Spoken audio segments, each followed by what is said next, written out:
Students, welcome to learn maths with Nisha Singh Rathore. आज हम start करेंगे chapter number 8 introduction to trigonometry. तो ये चैप्टर स्टार्ट करने से पहले मैं आपको टेबल 8.1 जो आपको दे रखा है पेज नंबर 185 में, तो ये टेबल को किस तरीके से याद किया जाए तो वो आपको सिखा रहे, क्योंकि ये टेबल बहुत ही इंपॉर्टेंट है।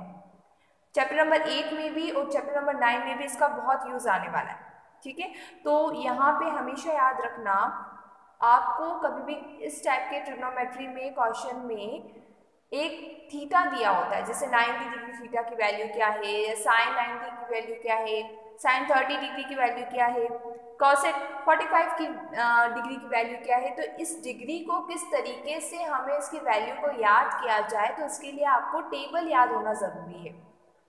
और टेबल याद करना कोई कठिन नहीं है। ठीक है, तो आपको किस तरीके से जब भी एग्जाम में आता है ना, तो रफ में एक बार आप टेबल ड्रॉ कर देना, क्योंकि ट्रिग्नोमेट्री से रिलेटेड बहुत सारे क्वेश्चन आपको एग्जामिनर पूछेगा। तो इसके लिए ज़रूरी है कि वो वैल्यू एग्जैक्ट होनी चाहिए, आपकी बिल्कुल सही होनी चाहिए। अगर वो वैल्यू अगर आपने गलत लिख दी तो आपका जो आंसर है वो बिल्कुल ही रॉन्ग होगा। तो इसीलिए ये टेबल आपके लिए मोस्ट इम्पॉर्टेंट है। इसे आपको कैसे याद किया जाए तो आज मैं आपको सिखाने वाली हूँ। ठीक है, तो स्टार्ट करते हैं हमारी वीडियो। तो सबसे पहले एक ट्रिक याद रखना आपको, पंडित बद्री प्रसाद हर हर बोले, ये आपको याद होना चाहिए। पंडित बद्री प्रसाद हर हर बोले। तो यहाँ P का मतलब क्या है? P मतलब ये एक राइट एंगल ट्राइंगल के बारे में बताता है ना। तो ये जो साइन थीटा, जो हम कोस थीटा, ये सब जो वैल्यू निकालते हैं, ये राइट एंगल ट्राइंगल है। तो यहाँ पे आपको पता है राइट एंगल ट्राइंगल में ये होता है perpendicular, this is base and this is hypotenuse. तो यहाँ P का मतलब हो गया परपेंडिकुलर, B का मतलब हो गया बेस और H का मतलब हो गया हाइपोटेनियस। ठीक है, पंडित बद्री प्रसाद हर हर बोले। अब यहाँ पे याद रखना, फर्स्ट आता है sine, cos, tan, then sine का अपोजिट होता है कॉसेक, कोस का अपोजिट होता है सेक और टैन का अपोजिट होता है कॉट। ठीक है, तो साइन अगर होगा यानी P अपॉन H होगा, यानी परपेंडिकुलर अपॉन हाइपोटेनियस।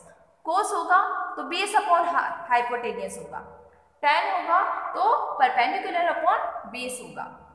और इसका जस्ट अपोजिट होता है, साइन का अपोजिट क्या होता है? कॉसेक होता है, यानी अगर कॉसेक होगा यानी हाइपोटेनियस अपॉन परपेंडिकुलर होगा। सेक होगा तो हाइपोटेनियस अपॉन बेस होगा और कॉट होगा तो बेस अपॉन परपेंडिकुलर होगा। तो ये आपको ट्रिक याद होनी चाहिए, पंडित बद्री प्रसाद हर हर बोले, sine cos tan cosec sec cot. ठीक है, एक और चीज आपको याद रखनी है, tan theta equal to sine theta upon cos theta. ठीक है, तो टैन थीटा क्या होता है? साइन अपॉन कोस होता है। टैन थीटा क्या होगा? साइन अपॉन कोस, याद रखना। ठीक है, तो साइन अपॉन कोस होगा टैन थीटा। अब इसकी वैल्यू को हम किस तरीके से टेबल में हम याद करते हैं, ये अगर याद हो गया ना, टेबल आपके लिए बहुत इजी हो जाएगी। ठीक है, तो टेबल में हमेशा याद रखना, ये जो सारे हैं ये है डिग्री, 0 डिग्री से स्टार्ट हो रहा है और 90 डिग्री पर फिनिश हो रहा है, क्योंकि ये परपेंडिकुलर ये राइट एंगल ट्राइंगल के लिए हम कहते हो राइट एंगल ट्राइंगल 90 डिग्री तक होता है। ठीक है, तो 0 डिग्री, 0 से बड़ा होगा 30 degree, then 45 degree, then 60 degree और 90। ये सीक्वेंस बिल्कुल सही होना चाहिए। 0 के बाद 30, 30 से बड़ा होगा 45, देन 60 और देन 90। और इस साइड में आपको लिखना है साइन कॉस टैन, ये वाला sine cos tan, then cosec sec और कोट। ठीक है, sine cos tan cosec sec and cot. तो ये हमने जो लिखा था ना साइन कॉस टैन, वही हमने सीक्वेंस में लिखा, cosec sec cot, cosec sec cot. 0, 30, 45 degree, 60 degree और 90 डिग्री। साइन ए से स्टार्ट करते हैं, तो साइन 0 डिग्री की वैल्यू क्या होगी? तो साइन हमेशा याद रखना, साइन में क्या होगा? Increases from 0 to 1। जो साइन होगा ना वो 0 से स्टार्ट होगा और 1 पर फिनिश होगा, यानी साइन 0 डिग्री की जो वैल्यू होगी वो होगी 0, साइन 30 डिग्री की होगी हाफ, देन 45 का होगा 1/√2, 60 का होगा √3/2 और 90 डिग्री का होगा 1। ये वैल्यू अगर लर्न हो गई तो अब आपके लिए इजी है। और 0 से बड़ा है हाफ, हाफ से भी बड़ा होगा 1/√2, देन उससे बड़ा होगा √3/2 और फिनिश होगा 1 पे। यानी ये क्या होता है, साइन जो होता है वो 0 से 1 की ओर होता है, इंक्रीजेस होता है 0 to 1, बट जो कोस होता है वो डिक्रीजेस होता है फ्रॉम 1 to 0। अब कोस में क्या हो जाएगा, उल्टा हो जाएगा, साइन का जस्ट अपोजिट हो जाएगा कोस। तो यहाँ 0 है, फिर हाफ है 1/√2, √3/2 और 1 पे आ रहा है, तो हम इसका अपोजिट लिखेंगे कोस, यानी जहाँ 1 लिखते थे तो अब हम यहाँ 1 लिखेंगे। देन 30 डिग्री का होगा √3/2, इसका होगा 1/√2, देन 1/2 और 0। इसका जस्ट अपोजिट डायरेक्शन में हमने कॉस को लिख दिया, साइन का अपोजिट हो जाएगा इधर कोस। ठीक है, साइन की वैल्यू 0, हाफ 1/√2, √3/2 1, देन 1 से इधर स्टार्ट करना है 1, √3/2, 1/√2, 1/2 एंड 0। यहाँ तक क्लियर है। अब हम पढ़ते हैं tan की तरफ। tan जो होता है tan थीटा, तो मैंने आपको पहले ही बताया था tan थीटा इक्वल टू होता है sin/cos, यानी साइन को अगर cos से डिवाइड किया जाए तो वो tan थीटा होगा। ठीक है, तो 0/1 है, तो 0/1 यानी अगर आप 0 को 1 से डिवाइड करते हैं तो आंसर क्या आएगा, 0 आएगा। ठीक है, 1/2 को हम √3/2 से डिवाइड करते हैं, तो देखिए 1/2 को √3 में यही आपको करके बताती हूँ, 1/2 को हम डिवाइड करेंगे किसी फ्रैक्शन से तो वो क्या हो जाएगा, वो फ्रैक्शन जो होगा रेसिप्रोकल हो जाता है, तो 2/√3 हो जाएगा, √3/2 की जगह 2/√3 हो जाएगा और इधर साइन मल्टीप्लाई का लग जाएगा। 2 से 2 कट हो गया, बचा क्या 1/√3, इट मीन्स tan 30 डिग्री का जो वैल्यू होगी वो होगा 1/√3। सेम 45 डिग्री में भी करना है आपको, 1/√2 को डिवाइड करना है 1/√2 से, तो यहाँ देखिए क्या हो जाएगी, वैल्यू 1 हो जाएगी। कैसे होगी, 1/√2 मल्टीप्लाई बाय ये वैल्यू जो होगी डिवाइड कर रहे हैं ना जिस फ्रैक्शन को, वो रेसिप्रोकल हो जाएगा √2/1।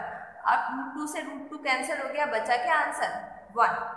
ठीक है, नेक्स्ट 60 डिग्री है, √3/2 एंड 1/2, इसमें भी क्या होगा, डिनोमिनेटर से डिनोमिनेटर कट हो गया, 2 से 2 कट हो गया, बचा क्या √3/1। तो √3/1 की जो वैल्यू होगी वो √3 होगी, क्योंकि डिनोमिनेटर में अगर 1 है तो उसका कोई मतलब नहीं है, √3 होगा। देन 1/0, तो 1/0 करेंगे जब डिनोमिनेटर में 0 होता है ना, तो उसे हम लिखते हैं नॉट डिफाइंड, इसको डिफाइन नहीं कर सकते, तो हो जाएगा not defined.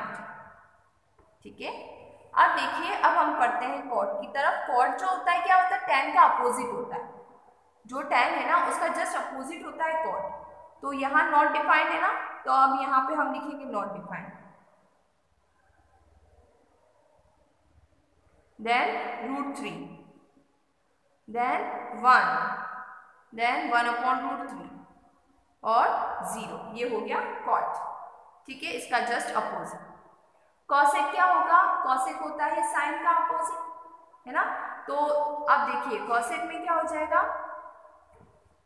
Cosec theta sine का जस्ट अपोजिट होता है ना, तो 1/साइन जो होता है वो होता है कॉसेक। तो 1/0, अगर 1/0 करेंगे तो क्या हो जाएगा, कॉसेक हो जाएगा। तो 1/0 अगर डिनोमिनेटर में 0 हुआ तो इसे हम डिफाइन नहीं कर सकते, तो यहाँ आ जाएगा नॉट डिफाइंड। ठीक है, 1/√2, अगर 1/√2 को हम डिवाइड करेंगे किससे, 1/√2, यहाँ क्या था 1/√2, 1 साइन जो होता है वो कॉसेक होता है, तो 1/√2 जो करेंगे तो 2 जो यहाँ पे है वो ऊपर जाके मल्टीप्लाई हो जाएगा डिनोमिनेटर का, तो यहाँ आ जाएगा वैल्यू 2, है ना। आप एक और चीज याद रखें, इसको जस्ट अपोजिट करना है, 1/√2 का जो अपोजिट हो जाएगा क्या हो जाएगा, √2, √3/2 है तो इसका जस्ट अपोजिट हो जाएगा 2/√3, और 1/1 का तो 1 ही रहेगा, है ना। तो साइन का जस्ट अपोजिट जो कॉसेक जो होता है वो क्या होता है, साइन का जस्ट अपोजिट होता है, तो यहाँ पे हमने क्या किया, अपोजिट कर दिया उसका। अब आती है लास्ट वैल्यू सेक। सेक क्या होगा, जो कॉसेक की वैल्यू है ना उसको जस्ट उल्टा लिख दो आप, यहाँ लिख देंगे 1, फिर आ जाएगा 2/√3, फिर आ जाएगा √2, फिर आ जाएगा 2 और इधर आ जाएगा not defined. Is it clear? सबसे पहले हमने क्या किया, 0, 30, 45, 60, 90 लिखा था, sine, cos, tan, cosec, sec and cot लिखा। यहाँ 0 से स्टार्ट हुआ, 0, हाफ, 1/√2, √3/2 एंड 1। ये वैल्यू आपको याद हो जानी चाहिए, 0 से इंक्रीज होकर 1 की तरफ आएगा। इसका जस्ट अपोजिट हम लिख देंगे कॉस, तो 1, √3/2, 1/√2, देन 1/2 एंड 0। ठीक है, इंक्रीजिंग से डिक्रीजिंग ऑर्डर में आ गए हम। tan थीटा क्या होता है, साइन अपॉन कॉस, तो ये जो वैल्यू है इनको आपस में डिवाइड करके ये वैल्यू आ जाएगी।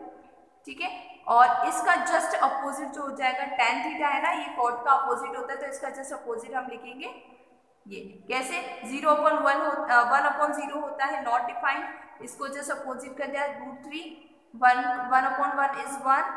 ठीक है, 1/√3 इज 1/√3 एंड नॉट डिफाइंड जो था क्या था हमारा, जब डिनोमिनेटर में 0 होता है तब होता है, तो 0/1 हो जाएगा 0।